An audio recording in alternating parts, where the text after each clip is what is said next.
Dunyodagi barcha savdo amaliyotini boshqaradigan ikkita katta kompaniya borligini eshitganmisiz? Ular Apple ham, Tesla ham, Microsoft ham emas. Bu ikki kompaniya bilan taqqoslaganda ular peshka bo'lib qolishadi.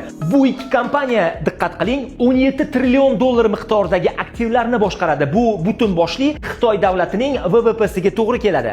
Ular BlackRock hamda Vanguard kompaniyalaridir. Bu juda ham yirik investitsion fondlardir. Ular jahondagi minglab yirik kompaniyalarning aksiyalariga egalik qiladi. Bular Apple, Tesla, Pepsi, Coca-Cola, Visa, Mastercard va yana minglab brendlardir.